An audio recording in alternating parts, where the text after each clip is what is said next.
This is CUNY TV, the City University of New York.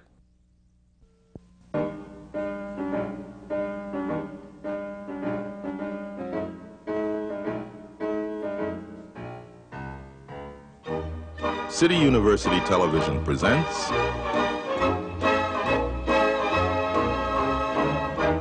the American Theater Wing Seminars.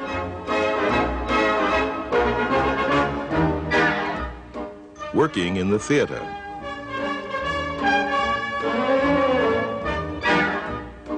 This seminar, performance.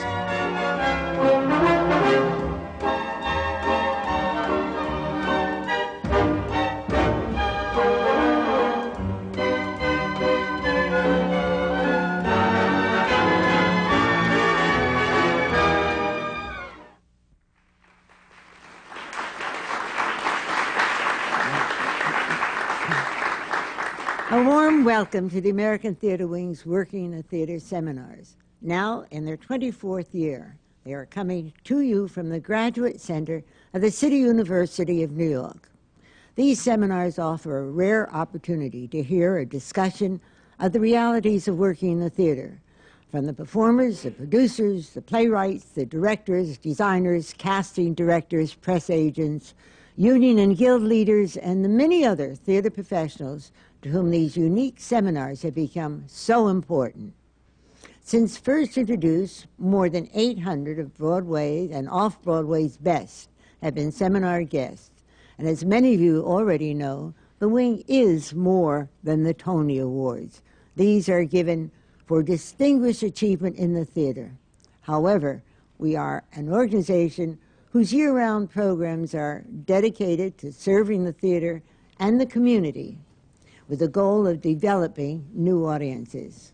And to achieve that goal, we have created audience development programs for students, like Introduction to Broadway, which began 5 years ago and has enabled 60,000 New York City high school students to attend a Broadway show, and for so many of them, for the very first time.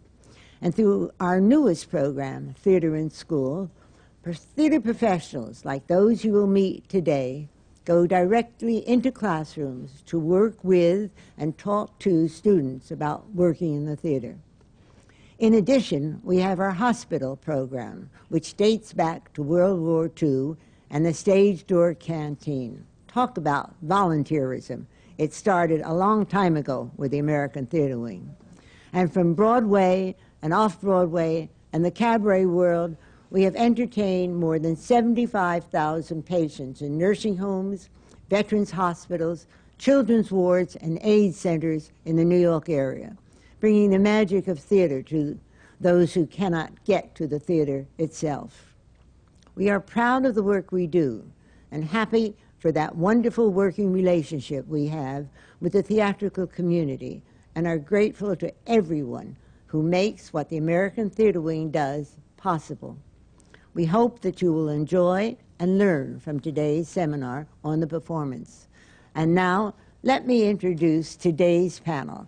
From your right, Paul Giamatti from The Three Sisters, and Dana Ivey from last Night of Ballyhoo, and Nell Carter from Annie. And then there is George White, who is president of the Eugene O'Neill Theater Center and an esteemed director both here and abroad, and Brendan Gill, author, critic in residence at the New Yorker Magazine, and on the board of directors of the American Theater Wing. And Willem Dafoe from the Hairy Ape, and Andre DeShields from Play On, and Joel Gray from Chicago. And now I will turn our panel over to our wonderful moderators, and they will tell us all about working in the theater and how very simple it is. Thank you for being here.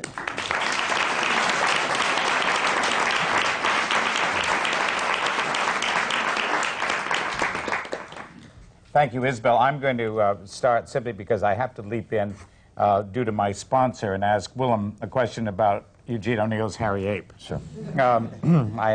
It's a must. But we were talking earlier, and I would like of course, in these particular seminars, we talk a lot about how people get started in the business. We will get to that. But one of the things that struck me about what you said and reinforced something about dealing, when one deals with Eugene O'Neill as an actor, you deal obviously from the inside, the psychological kind, the character points of view. But you brought up something else, which is the music of O'Neill. And I'd love to have you talk a little bit about that for a moment, because we are talking about music here as well today, and why not start with O'Neill? Sure. Well, first of all, the Hairy Ape, it was written in 1922, and it's not, I don't think it's typical O'Neill.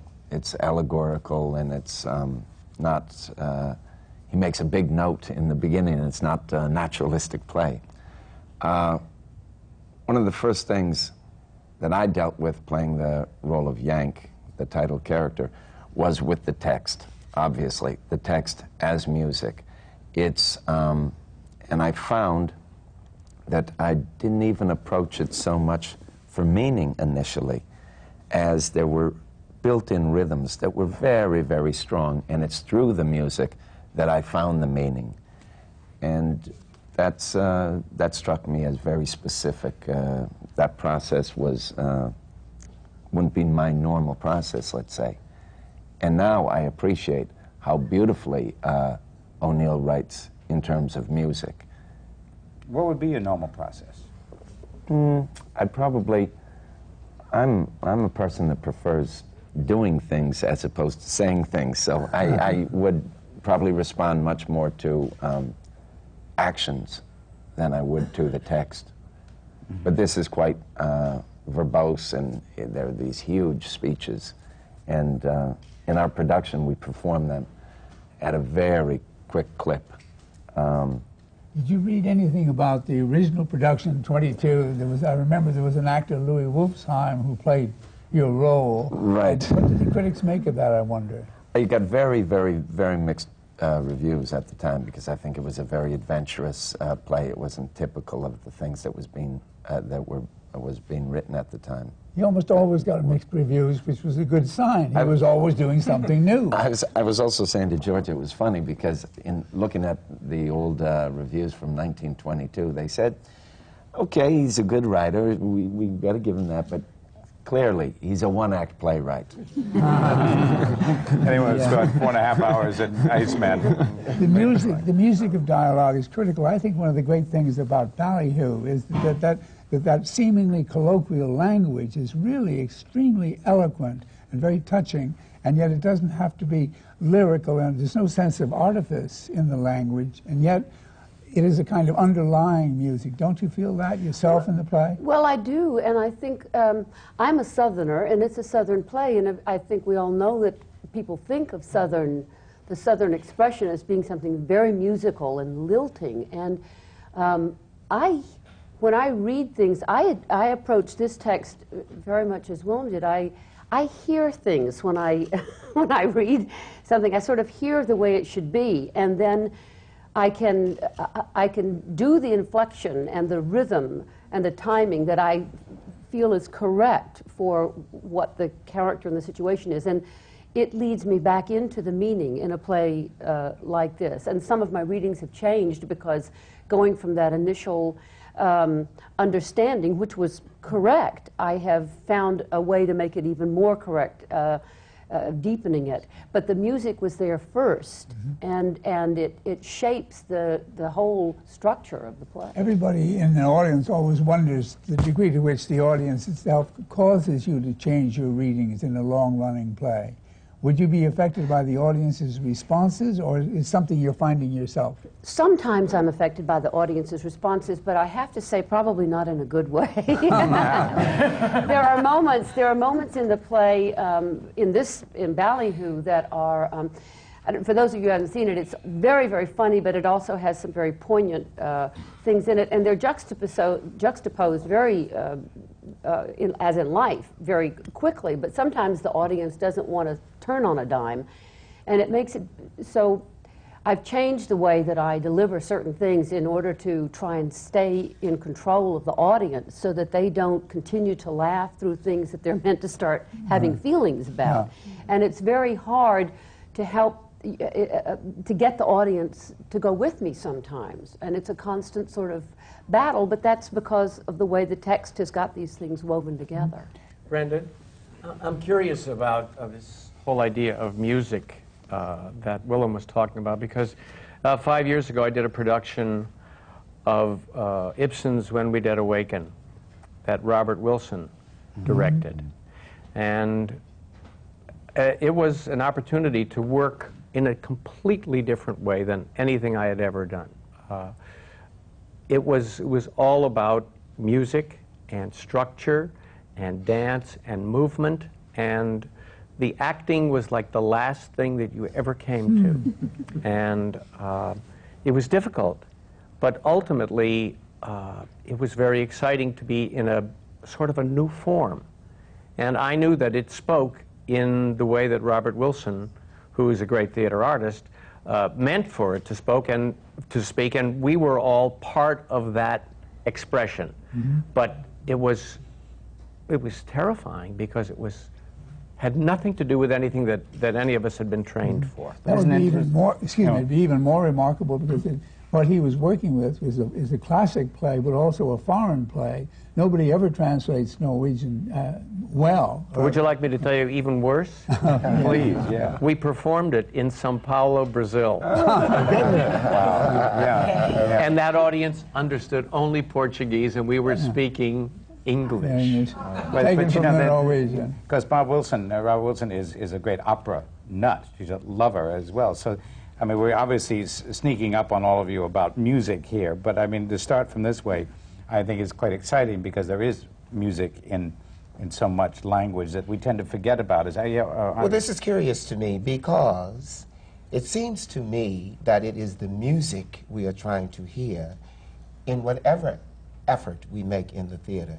Whether we're reading the play for the first time, or speaking the words for the first time, or it's the first rehearsal, or as I did recently, work outside of my visible genre as a song and dance man. I had an opportunity to work at the Oasis Theater in the role of Willie Loman in Death of a Salesman. Quite a stretch for me. But the first thing I looked for was the music in Arthur Miller, the music in the life of Willie Loman, the music in me that matched this man's journey. Are you saying the music as a whole, or are you saying music, musicians, music? I'm not saying musicians' music per se, but I'm saying all of those elements that come together that make a score for an actor. That's how he approaches his work, I believe. Accents, rhythm, color, shadings, volume, velocity. That's what the music in a fabric. piece. Yeah, the fabric, the texture, the composition. And that's all. The mistake that people who don't understand how to play Shakespeare make is they think that there's a formal music in the rhythm of the iambic pentameter, and they hit that, spoiling the whole intention. That was a formal structure for Shakespeare. Not necessary. So Arthur Miller is providing a subtle music, an underneath music all the time. And that's what we're talking about all three of these. So it makes it hard when you're accustomed to speaking a colloquial language, which is, however, musical, to go to Shakespeare, and we usually bungle that. We call attention to it instead of ignoring it. And we bungle also Chekhov often, which is not the case in Three Sisters. And I want to get into that, Paul. In dealing with the translation, of course, you are always doing so. How did you approach that? Because Chekhov has a very, very specific kind of rhythm, and he has a very, very specific kind of music. Well, we had a new translation that Lanford Wilson did, which was, I thought, a great translation, because what is tricky about him is that it seemed there's a seeming kind of banality to a lot of it that bursts out into kind of poetic things a lot, and he captured that really well, I thought. It's tricky stuff to do because it can fall into a kind of banal, naturalistic form. And there's a great deal of humor in Chekhov that people tend to completely miss. Yeah. By. But then that's part of the music too. Absolutely, yeah. And I think we captured that actually very well. I agree with you. Yeah. I agree with you. Now, what about a little secret music of yours? What is your secret music? Well, actually, I'm sort of mesmerized that the, as you would say, legit as opposed to musical. You listen for the musical. Maybe it's a choice of semantics, but it tends to go out as if you're listening for basically what I would call a rhythm. Maybe that's my way of speaking. For instance, in Ain't Misbehaving, we spent no time at first with the music. The original 5 people, and this is, you know this is true, we locked the director, the producer, and everyone out of the room. And we watched tapes of Fats Waller, and that is how we came to our interpretations. We watched and we read everything we could. We talked to his son, and that is, I mean, the things, we never saw anyone slither across the stage. That was him listening to Fats talk and watching people from going through its life. So we went just the opposite, where you listen for the music, we're going for what is this person about? So I can, why was this man like that? How would she, like Honeysuckle Rose, that became like the song, I got the night we opened. It was like Ken Page and I were sitting there, and Ken said, I'm going to do anything with you. I said, I don't have anything with you either. And one of our ladies, the original lady, was not there. So I said, he said, let's look through the book. We read it, this is true. This is how Ain't Misbehaving came together before we let the director in. And no, they did their work, but we went through this stuff and we picked what we wanted to do. And then we just said, then we came back and they told us what they wanted to do, and it happened to be the same thing. But Honeysuckle Rose, the reason the staging and all that was because Ken and I just decided he was going to do what he thought Fats would do, and I was going to do exactly what a woman after Fats was going to do. And all of a sudden it became a hit, and we're like, uh-oh, we have to do this every night. Yeah. So it looks as though, so it looks as though that those of us who get the text first look for the music, and then those of us who get the music first look for the story. Yes, exactly. Well, now, Andrea, while you're talking about that, excuse me, I want to follow up on this. What was your background that could bring you to know what to bring into Honeysuckle Rose and how to be able to take it? What did you call upon? Where did you learn that? Okay, I was very fortunate. I was at the Public Theater when Joe Papp was there, and I did. To all the young people, I don't know if you're ready to hear this, I was single-minded. I didn't want to get married. I didn't want your children. I didn't want to date you. I didn't want to eat with you. All I wanted was to learn how to do that step, to see every play, and that was during the time back when she was younger.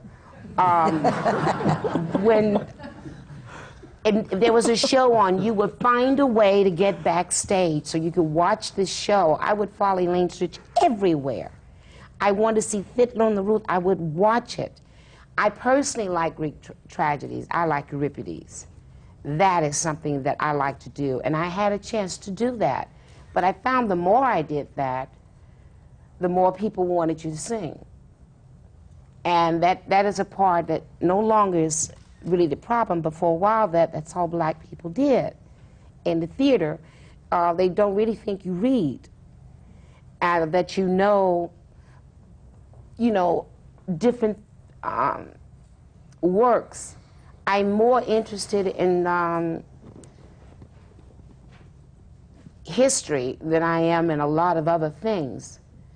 But it's up, okay, we'll go to Hannigan, all right? When they asked me to do Hannigan, I saw several things, but I explained to them from the beginning, and unfortunately we did not do a press conference here, so the critics did not see what we were doing. In 1977, hitting a child was called punishment. In 1997, I saw it as child abuse. So all of that was taken out. So a lot of the audience was saying that, you know, they miss this. Well, if you want to beat a child, take your own home. I'm not hitting a child on stage or anywhere else. So that was gone. But that took me not trying to copy Dorothy, but getting into what I thought Hannigan would do. I, in my mind, felt that a woman who has a sleazy mother who has slept around, and that's why her brother's another color, I had to think these things in my mind. So it's like he says, we go different directions to get to the same ending, because I made up a whole story about how I felt Hannigan was, and I did not see Hannigan as a person who would hurt a child. I still don't. At the beginning, was Joe Papp good about letting you in the door? Yes, he was. Joe Papp was very equal opportunity. As a matter of fact, I started out with Matt Sinclair, Tommy Lee Jones, Andrea Marcovici, Patti LuPone. I can name so many actors that were in the same classes. Wonderful training. How did you get in that door with Joe? Well, okay, this is not very nice. Great. Okay. It's not Euripides. Yeah, it's not Euripides. How did I get in? I would buy the paper for casting, and if it called for a redhead, I would buy a red wig and go. And as long as I had the wig, and if the stage manager would tell other people, no, I said, this is my hair, I bought it, I'm staying. And that's how I got into a lot of jobs. I had a chance when they did The Corn is Green. I wanted to meet Joshua Logan and Betty Davis. There was nothing going to keep me out of there. And Mrs. Waddy was supposed to be a Welsh woman with red hair. Well, she turned out to be very black, very fat, and with some real kinks, because I got that role. I went out that red wig, and I did the audition. He said, she can Good have for it. you. Any other wigs around here? Joel, what about you? When did you come in to play on and how much did you put into it? Play on is a dream come true in this industry. I've been a professional actor for 27 years, and we pay those kinds of dues thinking that one day a director will call and say, we have a role with your name on it and rehearsal start on this date. Not that you have to come and audition for it. Sheldon Epps, who is the conceiver and director of Play On, called me one day and said, I have this idea to marry Duke Ellington's music to Shakespeare's Twelfth Night, and I think you can play the parallel character of Feste. I was in Buffalo at the time playing Willie Loman, thinking, why do I want to do another musical now that I'm doing Arthur Miller? And now that I consider it in retrospect, I see that playing Willie Loman and sinking to those emotional depths was preparing me to play Jester, who is the parallel character to Feste in Play On, because he rises to those effervescent heights. And I did not have to audition. I simply had to read the synopsis, agree to do the role, having been promised that it was going to come together because of a huge contribution from my part. Because the adaptation had not been written by Cheryl West at the time, and the conceit of the idea had not been finished. And Sheldon admitted that he depended on whoever the cast might be to finish this project. I said yes. They sent me the ticket. I went out to the Old Globe in San Diego, which was another dream of mine, to work at the Old Globe. But I'm going to ask the same question of you now. How did you know what to do, and where did you get the background to know what to bring to this? It goes back to our original debate concerning music. You said, I'm sure, tongue-in-cheek, that this industry is easy for us. Well, I think it is. Once you decide what makes your heart sing, you do it. And the explanation of what was going to happen with Play On made my heart sing. An opportunity to show, after having done The Wiz, after having done The Viper and Ain't Misbehavin', after having introduced everyone to the dark side of Andre de Shields, it made my heart sing to think that I could now reveal the humorous part, the clown in Andre de Shields. And that's exactly what I get a chance to do and play on. I act a fool and I get paid to do it. But you know, so you were really also, you were the actor-creator here, too. Absolutely. So you were in... Which we are all the time. Wonderful, We yes. are always the actor-creator. But there are very few opportunities that we get when the director puts that label on you. You're going to co-create with me. Yeah, and you're also dealing with a classic with Ellington's music, as well as Well, we're Shakespeare's dealing with who is arguably the greatest composer, American composer in the 20th century, Duke Ellington, and certainly the greatest writer in the history of the English language, Shakespeare.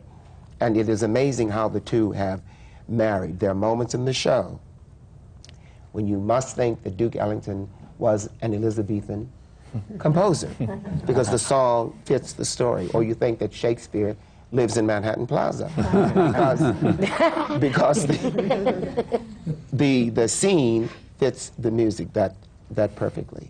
But don't you feel that every actor, really, you really are creating the role, even with the director? When you're working with the director, it's your interpretation of what is coming across. I think this is the perfect example here. I think Joel, of creating a role, is a perfect example of what an actor brings to a part, because almost everything that he has done, anybody that follows it, you think of him as in that role, and you have to follow Joel Grey right from the very beginning. And how can And one? you're doing it today in Chicago. Joel, how do you feel about this? Well, I think that I agree completely with my fellow actors in that we do collaborate. It's just whether or not the director agrees with that concept and is generous enough to say that this is something that we have to do together for it to really be right. You don't have to do a play when you know you're going to be in the hands of a tyrant. So actors have that choice too, to not do it. It's a great luxury for you. Yes, but I've been very fortunate in that in both Cabaret and Chicago, they were both parts that I had no idea how to do when I was approached. I had no idea what Hal Prince and John Kander and Fred Ebb had in mind and why they would think of me to play the MC in Cabaret. Just didn't know what it was. I didn't know. It seemed to me to be a dead end with 5 wonderful songs and no acting role. It looked like just a song and dance section in Act 2, which is the way they presented it to me in the first place. And before we started rehearsal, they had come to this notion of spreading these numbers out all during the piece and have them comment on the action before and sometimes tell us what's going to happen in the future. My job was to find a person. There were no lines. And my soul, and I began at the age of 9 at the Cleveland Playhouse, and I always think of myself first as an actor, and who is this character? And how does an audience relate to it? And what has he got to say? And how can I do this?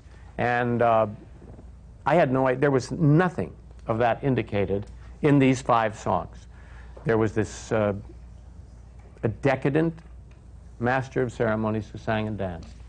And Had you read the book? Yeah, did you go to Isherwood? there was no character in Isherwood. Of course, I read everything, and I found my inspiration, oddly enough, in being around Lotte Lenya, who was in it and who was there at the time, Boris Aronson's recollections of European experiences. I looked at Beckmann and Gross and all of the great German expressionists, and then I was given this inspiration that we depend on, we actors, that maybe that day it'll come to us through our experience, through our knowledge, that we'll find the way into the role. And until you do it, at least for me, until I do it, it's terror. And one day, we had been rehearsing for about 3 weeks, and everybody was happy, and it was fine, but I wasn't. I didn't know who he was. And so I decided that day to do it like someone I had seen in a nightclub once, who I had such distaste for. I thought, that is the cheapest, cruddiest performer I have ever seen. And it really stuck with me. He was a song and dance comedian, oddly enough, and I thought to myself, I can't bear what he does. So I decided that day to do that, to do everything that he did, that I so hated and was repulsed by. And so I just put that overlay on all these other elements that were in the musical elements. And I finished doing the number, I remember very clearly, and I ran off stage afterwards into the corner, and I started to cry. I was humiliated. And I had done it in front of everybody.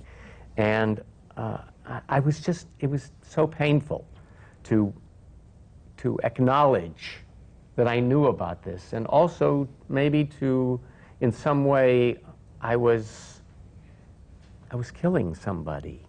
And there was something dark about what I was using and putting him in a case of disrepute, which of course nobody ever knows who this was. And I was sitting in the corner, and I was just really just devastated and humiliated, and Hal Prince came over and said, "That's it." And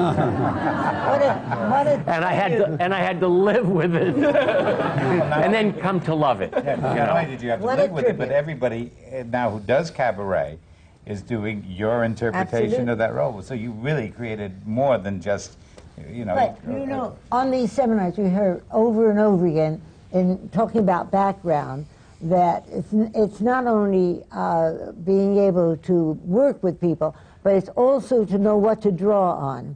And in some cases, it's been said, go on with your education, because then it will save you time, and you won't have to go look up who Brecht was or any of the others. You already know, and then you go on with the character. In others, it was draw on every experience, every person that you've ever known, but listen and see. And this is an absolute perfect example of doing that. And the exact same thing happened in Chicago. I said, I can't play this part. In 1975, he was played by a wonderful actor by the name of Barney Martin, a 200-pound sort of dumb mechanic.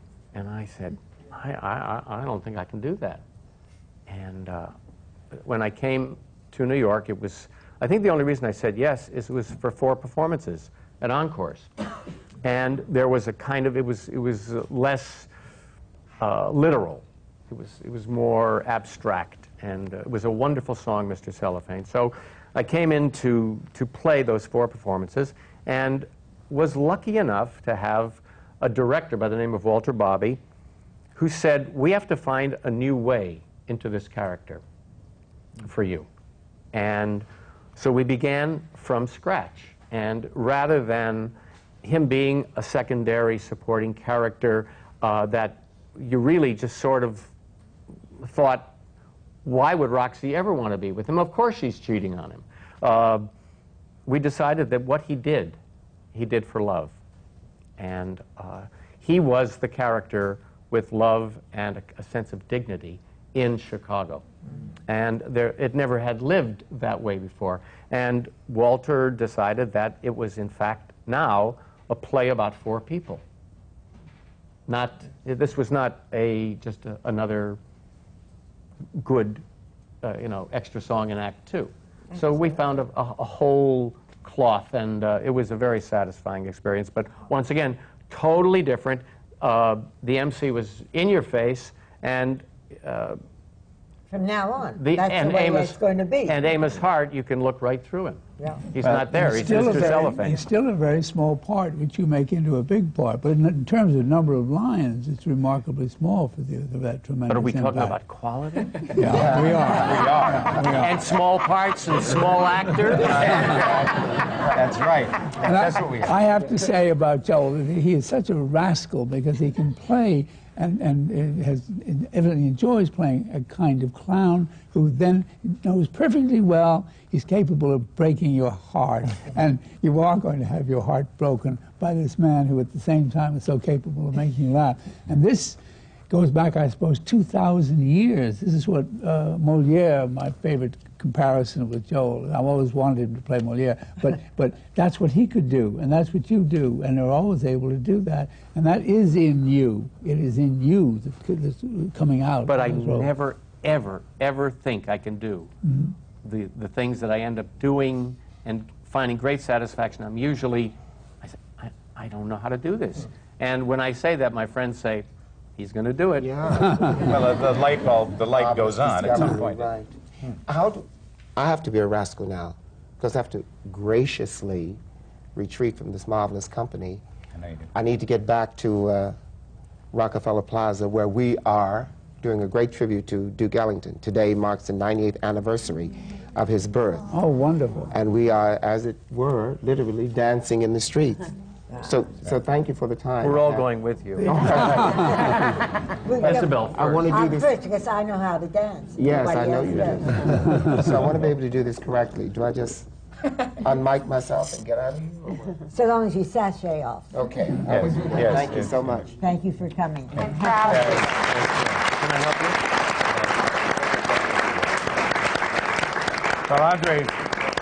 While Andre's doing that, I'll throw a question in another direction, but it relates to... We're talking about research, too, and how you do your homework to a degree, and the homework is of different things. Paul, what was your approach to Chekhov? Well, whenever I mean, I took this as a great opportunity to read as much Russian literature as I could. And I read a lot of Tolstoy and things like that. I did some reading about the period, but sometimes I get a little wary about doing too much research, and I wanted to see how much I can just get from the text of it itself, because it can sometimes get in my way, and I'll be sitting around thinking too much about specific historical things. So I tried to read a lot of literature that was evocative of Chekhov in the period and things like that. So that was helpful for me. Mm-hmm. And we're also back on because Dana, you also done 2 shows this year, and we talk about music, and you did a marvelous job in Sex and the Morning. I mean, you really did, and that's a totally different kind of music. Sure is. But you had to find that, and you did find it, I think, very, very well. That's an interesting case in point of what Joel was talking about. I did a reading of that, and it was great fun to do the reading, and it just kind of barreled out of me. And I thought, oh, that's great fun. Then I started trying to put it together in a rehearsal period, and I didn't know where I was or where to start or what to do, because in a reading you're just kind of skimming on the surface, doing this musical thing we've been talking about, trying to make the sound out there, the pace, everything, just so it works for a one-time thing. Then when you start investigating it and trying to create a character, it's like, wait a minute, how does this person talk? How does this person, how does all this sound come out of this person in a grounded way? And it took me a while to put it all together and find a way to use the kind of reading energy that I had and finally come back with the same kind of energy that this character needed, having gone through a lot of investigation to find out where it all tied up, and what she really wanted. Trying to find the really positive things to play, to go for, because so much of what she said, if you sort of deconstructed it, was negative. So you have to find something really positive that the person wants and to go after in order to ride you through all of that. We always ask the same question about how one begins in the theater If you began in the cradle, we want you to say so, but how old were you when you first decided, I want to be an actress? 6. Hmm? 6. Oh, that's a good early age. In the South, yes. My mother was an amateur actress in Atlanta, but I do distinctly remember sitting at my grandmother's kitchen table when I was 6, I think, 6 or 7, and saying I wanted to be an actress when I grew up, and my grandmother was absolutely horrified. You know, oh God. But I've never wanted to be anything else. Mm-hmm. So in school, you were able to take the leading parts? Well, we didn't have my high school, we didn't do very much, but my mother was the director of plays at Georgia Tech, a group called Drama Tech. So from the time that I was about 13, I played every maid you can conceive of in the plays at Georgia Tech. And then, you know, we had a senior class play, but then I went to college, and I, in the middle of my freshman year, I finally decided to go ahead and major in theater. I was thinking about being an archaeologist, but I thought, well, I'm going to be spending all my time at the theater anyway. I might as well make it pay off towards my degree, so I majored in theater. What college were you at? Rollins College. Mm-hmm. And then I was very fortunate, and I applied for and got a Fulbright grant to study in London. So I had a year of what amounts to graduate work at Lambda in London, England. Directly from Rollins? Yes. Mm-hmm. So that was marvelous. Oh, it was wonderful. It was just, What was the difference that you found? That's interesting because, you know, of the English training to what did you learn at Lambda that you might not have here? I mean, a lot of us have different Well, answers, some of what we're talking about today, when I was at Rollins, all of our acting classes were very small, and it was completely a Stanislavski approach, and acting exercises, sense memory, actions, objectives, you know, beats, all this kind of vocabulary. And I had read Stanislavski's Building a Character and thought, why doesn't anybody ever talk about this? And I thought, I want to go and get some technical foundation. So that's primarily what I got when I was in England. The class I was in was considered a sort of, we didn't go through the basics. The regular English students were learning everything I'd learned in college.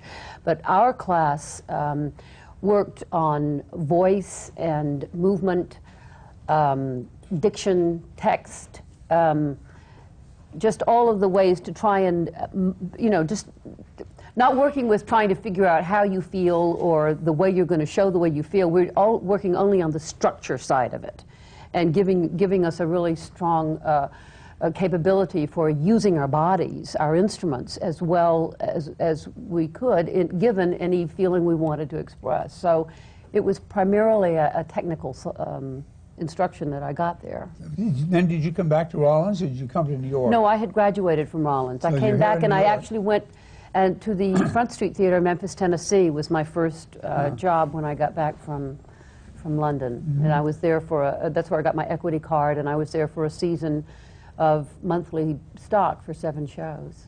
And then when did you come to New York? Well, I avoided New York. I was very frightened of New York, and I stayed in the region. I actually went to Canada and worked up there for 8 years after Memphis because I loved English theater so much, and I knew that that was, at that time particularly, the English theater was more available up there than in this country. So I went up there and became an immigrant and worked up there all across Canada for 8 years.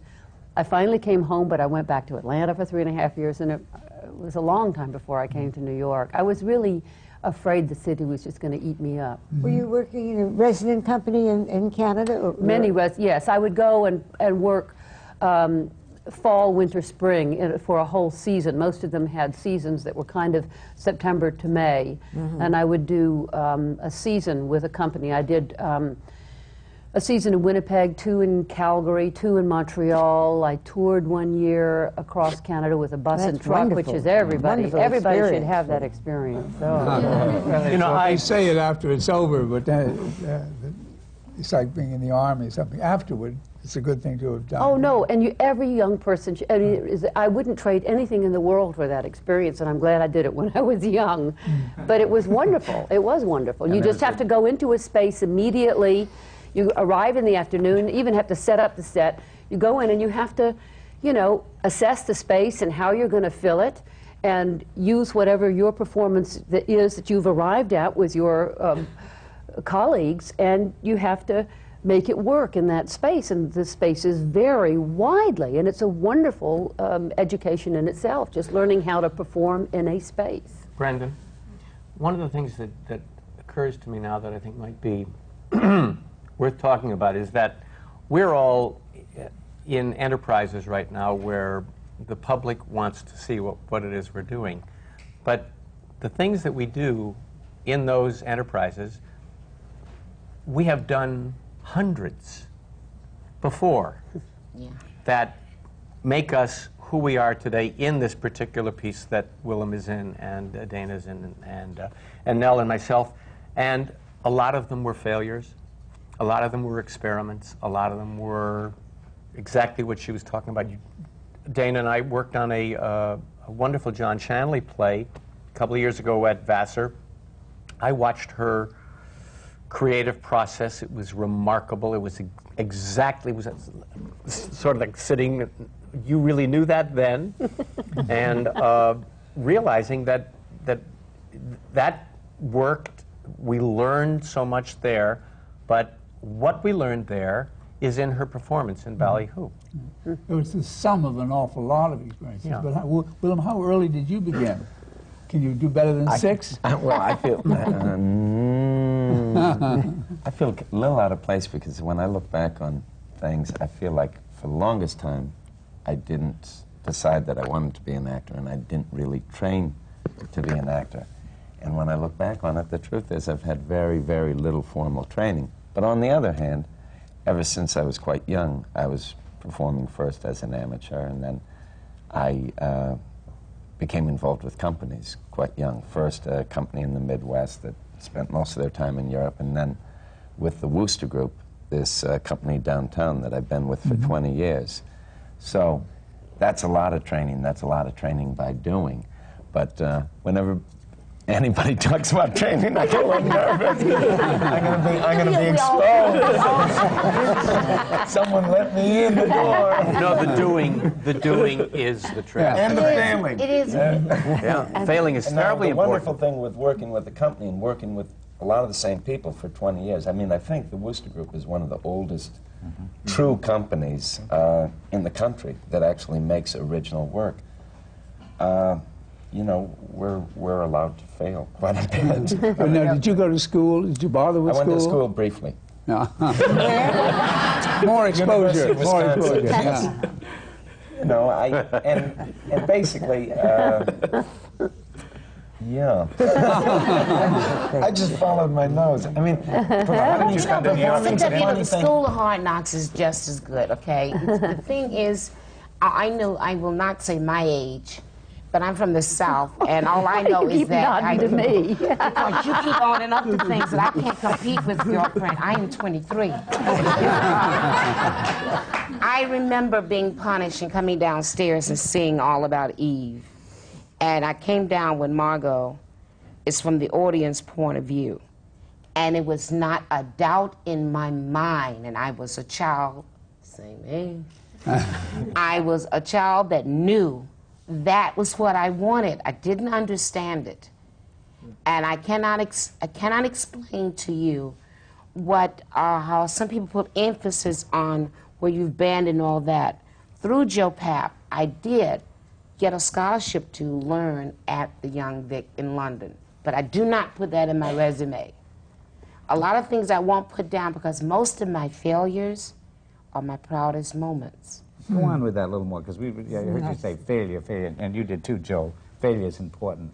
It is so important because you get a chance to see your limitations, and you get a chance to improve. And if you have an ego, as all actors do,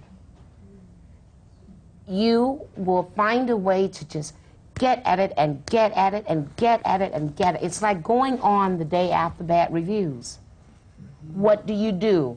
Go out there and say, oh, what the hell, they don't like me, I might as well not do it. No, no, no. No, no, no. And if we're in a play together and we just got bad reviews, if you don't come on giving it fully, I'm going to come off the side of the stage and say, if you do that again tomorrow, I'm going to turn to you and ask you what's wrong. Because the whole thing is to live on the stage. This is what I want to do. I did not want to work television anymore. I wanted to come back to this. And believe me, I now know that you should never follow in Dorothy Loudon's footsteps. And that's why I purposely did not try to copy her. But I do not regret for a moment, for one moment, anything I've done, from the death of a salesman for trying to get in that. Hey, I don't care. I never saw myself as black or you as white. It was like, I can do it, and I still don't see myself that way. When I look in the mirror, I go to work, I don't care what hurts. When they say on, I'm on. And I give it my best. I had one reviewer. Wonderful role model, really. No, but I had one reviewer who says that she goes on stage to prove that she can sing. And I had to say, can you read that again? Why am I going on stage to out-sing? I said, what would I do but go there and give it my all? Where did this idiot come from? You think like, and he's a critic. And you think when I go out there, it is to give you all. I personally, if I'm going to die, I want to be on stage. So everyone will see it. Right. If it's on TV, they can edit it out. On stage. David, I wanted to ask, how did you get into the Wooster Group? After working with this small company, I came to New York, really intending to, have a kind of traditional commercial theater career.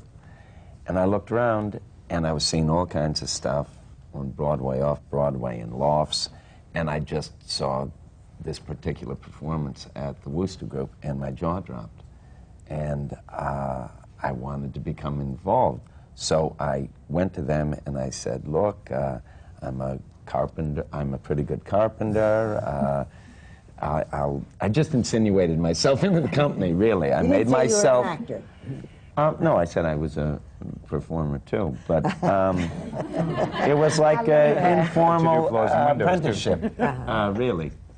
And that's the way almost everyone that's been in that company has become involved. They've kind of hung around, and then you couldn't get rid of them because you couldn't run the place without them. That's right. Well, and also because we all, as we make work, we're all in the same room with the technicians, and our spheres of responsibility overlap.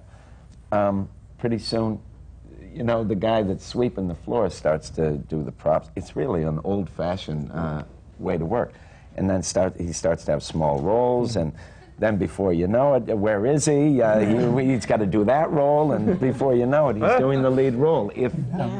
So it's kind of, when I talk about it, it sounds really kind of romantic and sentimental, but that's really the way it works. That's the way the Richard theater Schechner was. was a very He initially started it, type, yeah. right, and then Elizabeth LeCompte, whose work I was most attracted to.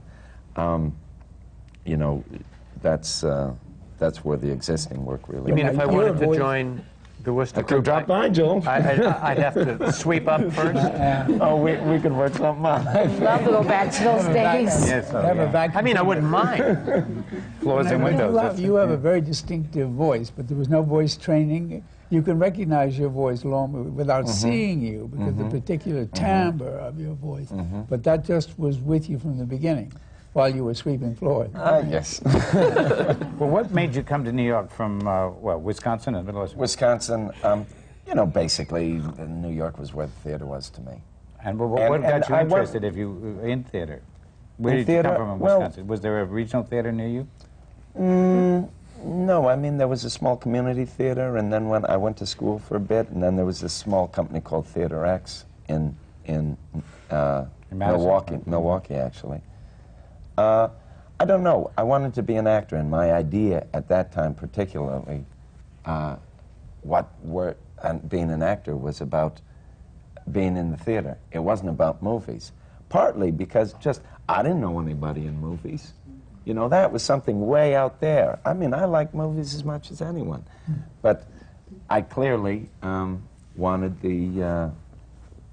just physically wanted to be in the theater. Joe, you spoke of the Cleveland Playhouse. Now, I was hoping you would get to that. Where was that in your career, the Cleveland play? Well, I was 9, and I was in a play called On Borrowed Time. Oh. Yeah. I think I started about 5, 6. Thank you. Playing an adorable, 6 is the number. Playing an adorable child. Wasn't your father? A brat. Yeah. Wasn't your father? My father was a comedian, but and a musician, but he had no interest in the theater. It was like it was my passion. It was kind of the way in which I identified myself and diversified myself. Was your father? He was a musician, essentially. A professional musician. Yeah, clarinetist and a saxophonist. And was this in Cleveland? Or In was Cleveland, this... Ohio, yeah. And I went to see a children's production. It was a group called the Curtain Pullers, and I loved it. And I said, I want to do that. And so I started to go to class on Saturday mornings, and they would do these little things. I played Little Black Sambo. You did? I did. I saw no color lines. I know the feeling. And I was outrageous. They put a Topsy wig on me. I'll be your standby any day. It was terrible. And then I was found in that class by the professional theater for this production of On Borrowed Time, and probably the greatest part a kid actor ever had.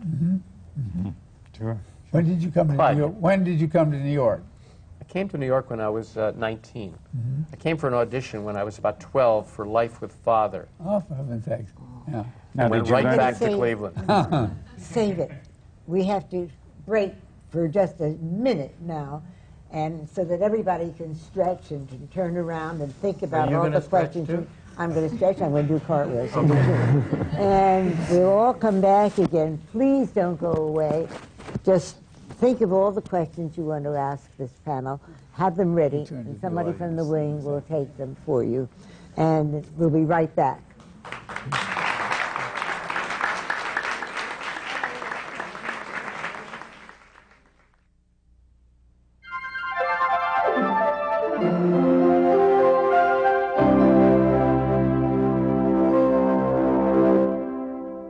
This is CUNY TV, Channel 75.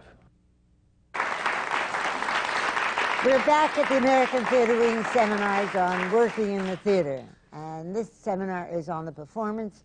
And Brendan Gill and George White, our moderators, will continue the probing of what it is to work in the theater from this wonderful group that we have here today. They've been so marvelous in telling what it was like, where they started, and where they are now. So, George, will you continue? Yeah, I'd like to continue with Joe a little bit more about, I think as we last left you, you were 12 years old. Well, I was very, very lucky in that the Cleveland Playhouse was one of the great, great regional theaters in that period of time. And for me to be 9 years old with a group of professionals who looked at me as an equal if I knew my lines, if I was on time, if I had my makeup on correctly, if I was a responsible citizen in the theater. It was like heaven for me, and it probably changed my life forever and probably formed the way I think and the way I feel about the theater as a holy place. And I don't mean that in a religious way, but I do mean it in a spiritual way. And I was very, very lucky because I saw beautiful work, I saw how it was done, and there was no condescension to my age. As I said, I was an equal among there anyone actors. that inspired you, or any particular people, or were there people? Yes, there was a man, a director by the name of K. Elmo Lowe, who somehow believed in me and had this notion that I was to be an actor in this life. And his wife was a woman by the name of Dorothy Paxton. They were Southerners and very romantic. And I have a photograph in my dressing room today of all the starters of the Cleveland Playhouse. It is so beautiful. It looks like Gatsby. I mean, they're so full of life and hope and elegance and self-respect. That's what I found in that place is that there was a belief that work and the theater and what happens on the stage can change people's lives. The lives of the actors, the lives of the audiences, the lives of us together. And I've always felt that. And when I go to the theater, I am excited just before that curtain goes up when I sit out every time. Even though I'm told it's not going to be good, I still am hopeful and respectful of that experience, and I love it. Did celebrated actors come through, and were they invited to do any of the productions at the Cleveland Playhouse, or they came through Cleveland just in road companies? No, the Cleveland Playhouse was its own company, like the Worcester Group. Well, did at you its learn, time. And then later on, they brought in people. Did you get your musical training and your dancing? I had no musical training. You had no? No, I had some tap lessons when I was about 11, and I hated it. And I actually wanted to be a ballet dancer, but I couldn't take the guff. I couldn't take the kids at school making fun of me, because that was really my passion. When did you come to New York, then? When I was 18. And to do what? To be on Broadway. That's a line from George M. I remember. No, that's a line from life. Right. But you know, one of the great things that you have, and I wonder whether you can learn it or whether I think I know the answer to it, but I'd like to hear it from you, is this incredible sense of timing that you have. And is that just built in, or can you learn that? I don't know. I thought not. I think it probably... I don't know the answer to that. I think that there's a lot of intuition in what we do, and that it comes back to what we started talking about at the beginning, music. Timing is music. Mm-hmm. And it's something you either... And clicking with the person you're working with. You either sense, and you know what the moment wants, and you're also sensitive to that other actor, so that together you make a wonderful duet. Yeah, but I think it's also what Dana said, that she traveled all over Canada working in front of all different kinds of audiences, and with less and less preparation needed each time, but just getting on and making herself honest to the audience. And not just music, but that comes with experience and how to deal with it. And you, by doing all the different roles that you did as a child at the Cleveland Playhouse, was learning the same thing. I think it's more than intuition. I think there's experience that has to come with how to handle different audiences with your with your art, in a sense, with what you know, with your timing, with your music, but mainly what to do with this audience today, how to treat it. And that's important. I wonder if that's being made available to young people in the theater today. I wonder too, because there are not as many opportunities for young people to go out and slog away in the boondocks as there used to be and learn their craft, because if you start out with the premise that to be an actor you have to, and I believe it is true, you have to have some innate gift, whatever it is, whether you go through formal training or not. Mm-hmm. You have the intelligence and the sensitivity to grasp, to teach yourself as you go along and learn from other people. So given that you have this ability, then you do have to have the experiences of working with other people, and just to work yourself, to have those failures or successes that show you your own parameters, how to accomplish what it is that you as the individual artist in this teamwork situation, what you need to accomplish each time, and how you serve your team and how you serve the writer and yourself thereby. But it is something that can only be done through the training of experience, just as any draftsman may have a gift, but he teaches himself by doing it over and over and over how to accomplish most efficiently and most beautifully what it is he wants to accomplish, to draw. And he can't just do it first time out. You have to be able to do it over and over and over again to teach yourself how to do it. And without the chance to do that, I don't know how young people...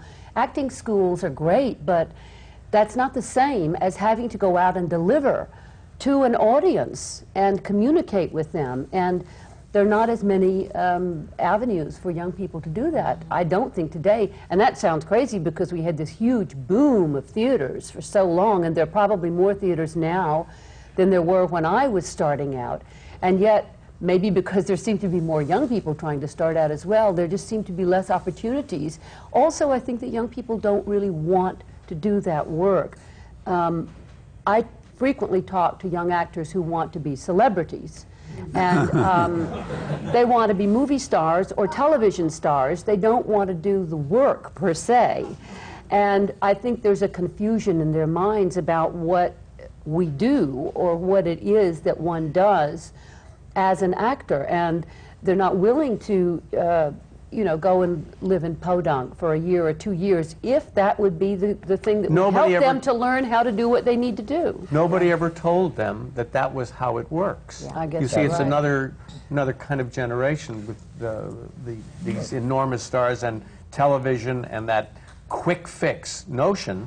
It's like they're fed that from age 2, 3, 4, 5, whereas we were exposed to a whole other kind of life. We were life. supposed to eating Kraft macaroni and cheese, making it stretch. We learned how to make souffles because you could only buy that box of eggs and that flour. We learned how to walk. We learned how to work for free. We learned how to con our ways backstage so we could see every play. And we learned how... when I was starting out, we didn't stab each other in the back. But you know, I'm going to jump in a minute because there's something else that I learned too at the break, that's something you did not learn, but you have to do, and that is that you went on opening night and have continued to perform with a strangulated hernia, which is, you know, and then just got it taken care of. So you were 2 days out with your understudy, and that's it. Now that's not easy. That you go on in pain. Well, I was in pain the whole time, but the pain was so bad that no one could come near me. I mean, I couldn't wear my costumes, and I had to use the woman that covered me costumes, because under that dress where I look, I have bindings on now since the surgery I would have on 3 pair of stockings, 4 underwear, and you would have the truss, plus the man's hernia belt, anything to keep the pressure off. And you go out there and you smile, and all of a sudden you don't feel it. You kick, you do the thing, and if they didn't like it, I personally, going back to what you said earlier about being on stage and being intuitive, if you trust the person you're on stage with, everything will be okay. I knew that when I was working with Colleen, no matter how much pain, I would just look at her cross-eyed. And I really like this. And then Jim would come on as rooster, and I just knew I have to do this kick, or they're going to say I'm not doing my best. You just do it. And I'm not saying the show must go on, because I don't think that is the case. It was more of a thing that I didn't know how serious it was, until finally I was just doubled over so much, and then I went to the doctor on a Friday, and he said, "You have to have this out now." I said, I have a matinee tomorrow, and I have a matinee Sunday. I can't do that. And he said, "No, you don't understand. You can get peritonitis, you can do this, or you could end up with a colonoscopy." And I said, "Yeah, but I'll be on stage." And I thought he was joking, so I said, "I'll come in Monday." I went in Monday, and I had to sign these papers where he was really for real about this bag. Then I thought, first thing I thought, well, where am I going to put this bag, because I am going to kick.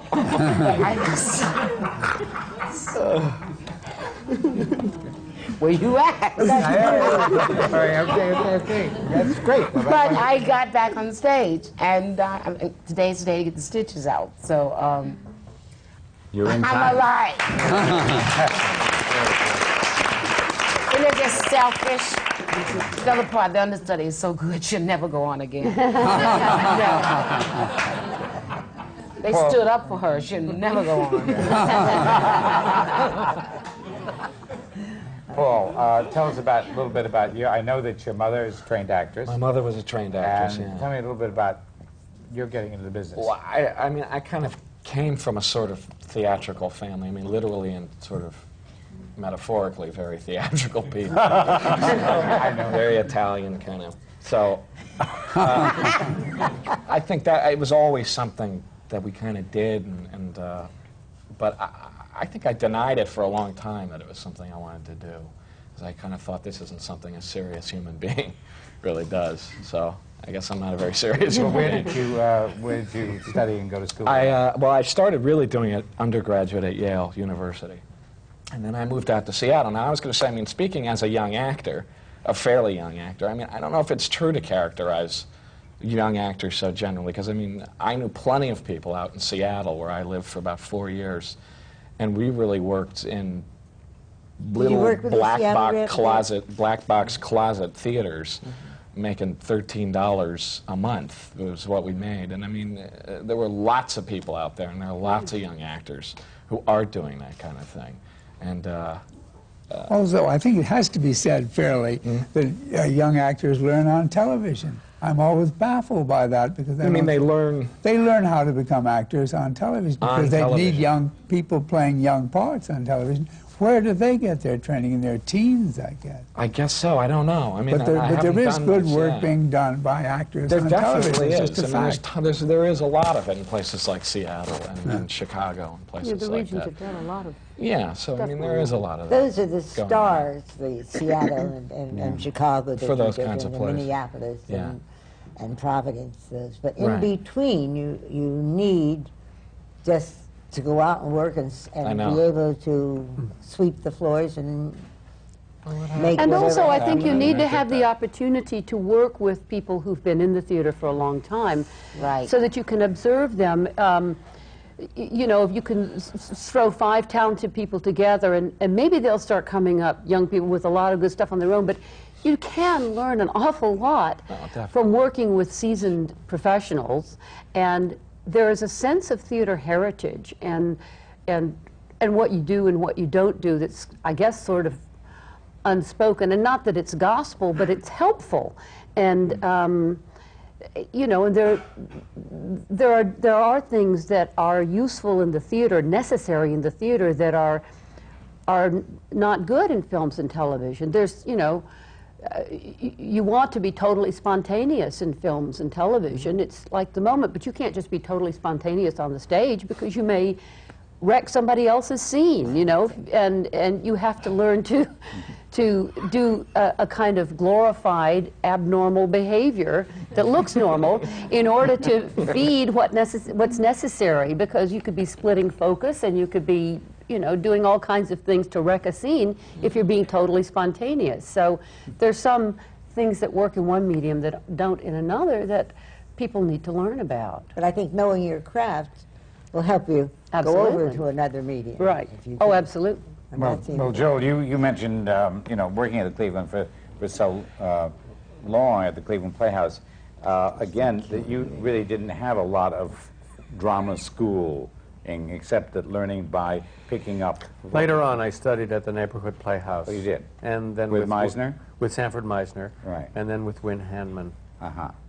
But starting out, you had built that long background of watching other people do it. I think I got a lot from, I get a lot from all the people that I'm lucky enough to work with, a lot. But I think that the who I am, the core of who and what it is I do as an actor, I think happened in those years from 9 to 12. I'll bet it.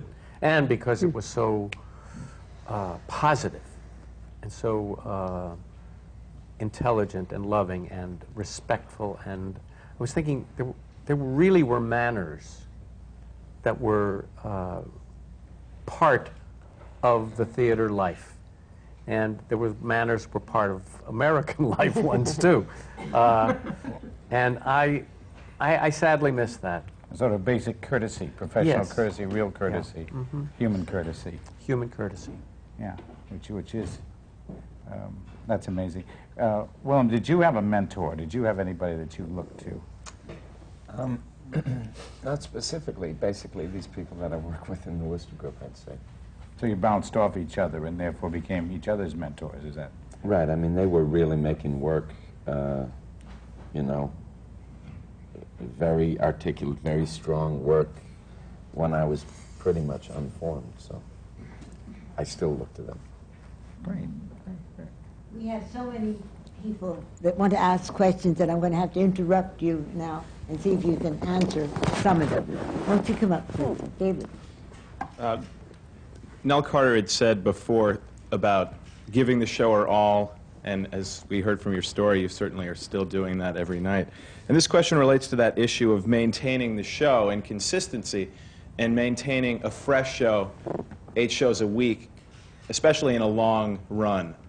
And that, I know that must be difficult to do, and dare say the issue of keeping a show alive and not being bored must be very difficult. And the second part would be, do you find it helpful, desirable, or even terrifying for a director to come back midway through and work with you? So You want to start now, then anyone pick it up? Yeah. Oh, I can answer that. I absolutely love it when Martin comes back. No, I know you know his reputation, but you know, we get along fine. He and I get along fine because we can both blow at the same time, so we don't blow. I think it's very important that the director comes back, because otherwise you start getting notes from people that were not there when you created it, and they're telling you what you thought at the beginning, and they don't know what was in your head. Secondly, I believe rehearsal is very important, because you start doing things, and as you, I don't know how you phrased it, but you improvise something and it's funny, and then your fellow actor lets it go. All of a sudden, it's a part of the show, and you want to say, back up. So I think rehearsal is very important. That's my opinion.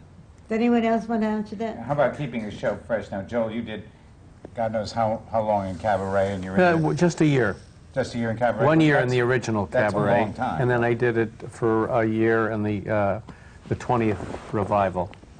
I actually look forward to being surprised on stage by myself and by the other actors within the form that the director and the actors have created.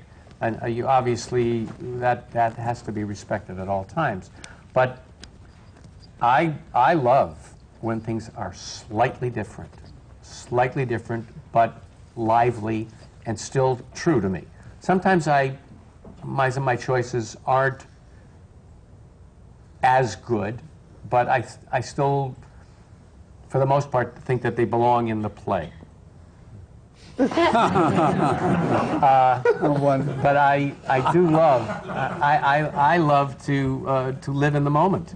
And some of my co-actors over a long period of time really don't like that. They want to stay You want to step up with your question? strong and steely to the minute, and they're afraid to let go of anything. You have to be strong and steely, but you should try working with children and a dog. Okay? You got me. Okay. We have another question here. Hi, my name is Annette Salsgaard, and I came here from Sweden to pursue theater, which I have a great passion for. And my question is really to all of you, what advice would you give to someone like me who does not have an agent, and it's non-union and non-equity, and that whole spiel?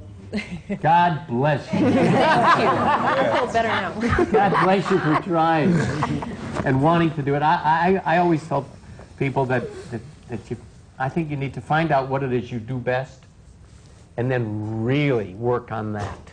Right. Hone that special thing that maybe only you have, like how you look, and then maybe how you speak, and don't wash that out. Make that more so. Yeah, I would think, particularly if you're from Sweden, use it. Don't try to cover it up. That could be very useful for someone to reprogram it that way. Sweetheart, I pick up the paper, and every role you see in there, go up for it. Buy a red wig. Go up for every role. They will eventually think you're crazy and let you in, or you will get a chance, but eventually you will get around and you become, they either think you're so dumb and let you in for free, or they'll give you a chance. I'm serious. Go to open Go calls. for it. No one can stop you. We have another question. I'm Cynthia Lopez, and this is directed to whoever this applies to. Now, in between theater gigs, there is the reality of the bills coming in.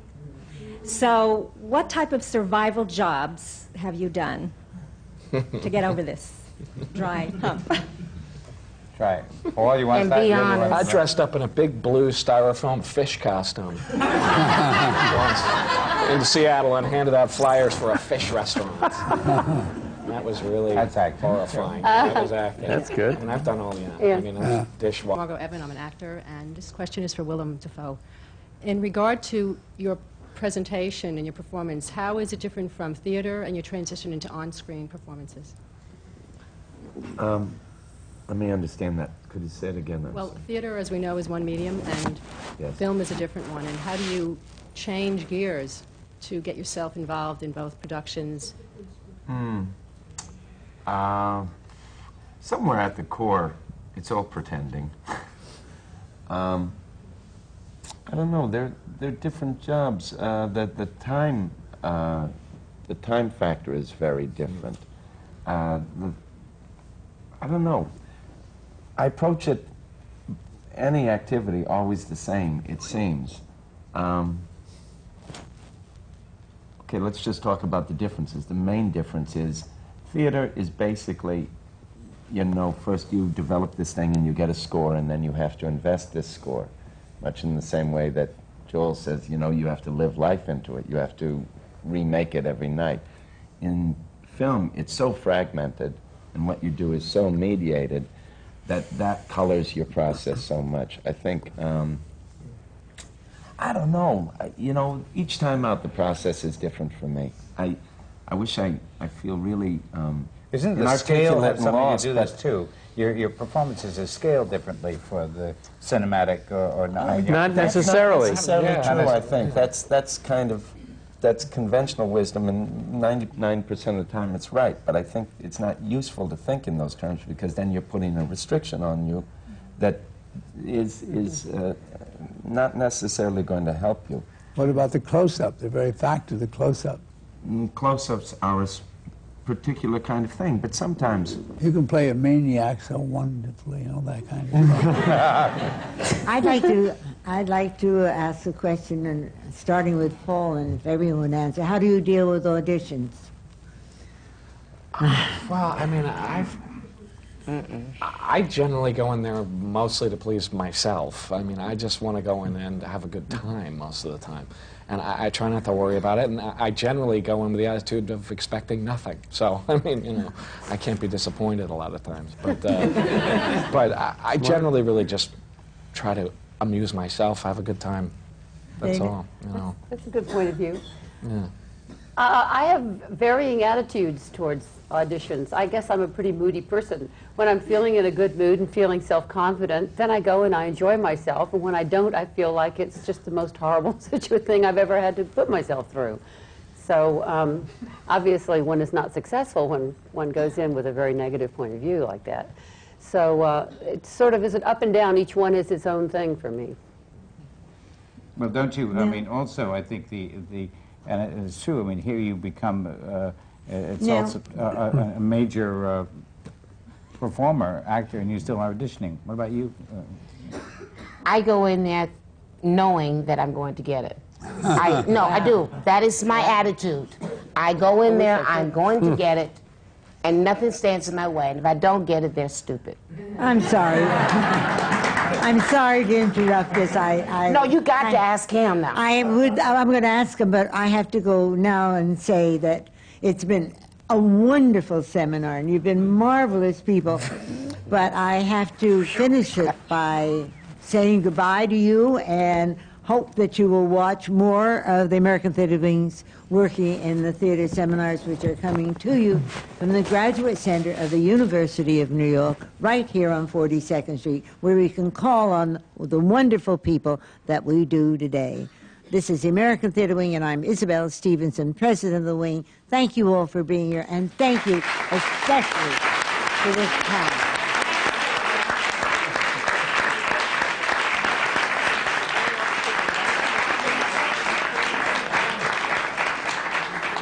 It's okay.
It's just, it's funny that he...